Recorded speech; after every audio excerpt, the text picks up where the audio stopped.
بسم اللہ الرحمن الرحیم۔ تمام معزز ناظرین کو حسن نذیر کا سلام ہو۔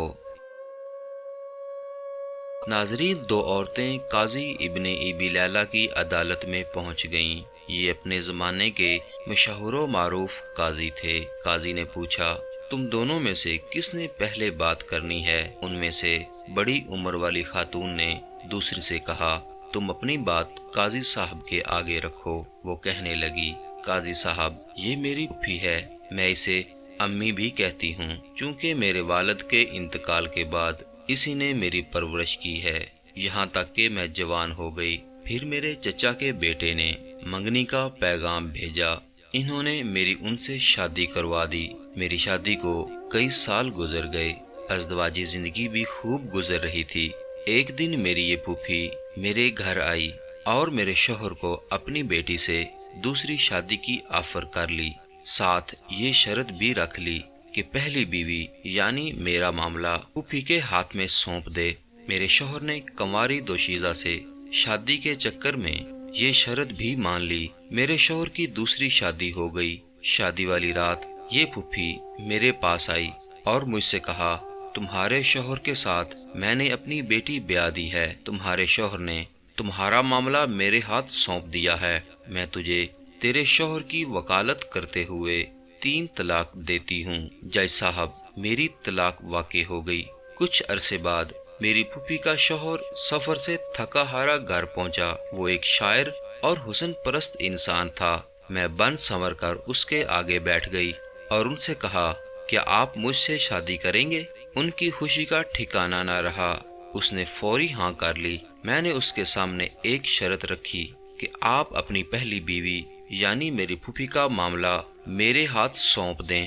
اس نے ایسا ہی کیا۔ میں نے وکالت کا حق استعمال کرتے ہوئے اپنی پھوپھی کو 3 طلاق دے ڈالی اور پھوپھی کے سابقہ شوہر سے شادی کر لی۔ قاضی یہ بات سن کر حیران ہو رہا تھا۔ لڑکی نے اپنی بات جاری رکھتے ہوئے کہا، قاضی صاحب، کہانی ابھی ختم نہیں ہوئی۔ کچھ عرصہ بعد میرے اس شوہر کا جو پہلے میری پھوپھی کا شوہر تھا، اس کا انتقال ہو گیا۔ میری یہ پھوپھی وراثت کا مطالبہ کرنے کے لیے میرے گھر پہنچ گئی۔ میں نے ان سے کہا کہ میرے شوہر نے تمہیں اپنی زندگی میں 3 طلاق دی تھی، اب وراثت میں تمہارا کوئی حصہ نہیں ہے۔ ہمارا یہ جھگڑا طول پکڑ گیا۔ اسی دوران میری عدت بھی گزر گئی۔ ایک دن میری یہ پھوپھی اپنی بیٹی اور داماد جو کہ میرا سابقہ شوہر تھا، ان کو لے کر میرے گھر آئی اور وراثت کے جھگڑے میں میرے اسی سابق شوہر کو ثالث بنایا۔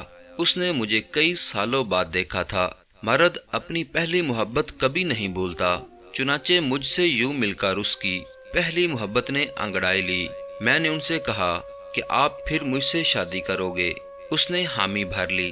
میں نے ان کے سامنے ایک شرط رکھ لی کہ اپنی پہلی بیوی یعنی کہ میری پھوپھی کی بیٹی کا معاملہ آپ میرے ہاتھ میں دے دیں۔ اس نے ایسا ہی کیا۔ میں نے اپنے سابق شوہر سے دوبارہ شادی کر لی اور اس کی بیوی کو شوہر کی وکالت کرتے ہوئے طلاق دے دی۔ قاضی ابن ابی لیلہ سر پکڑ کر بیٹھ گئے۔ پھر پوچھا کہ اب اس کیس میں مسئلہ کیا ہے؟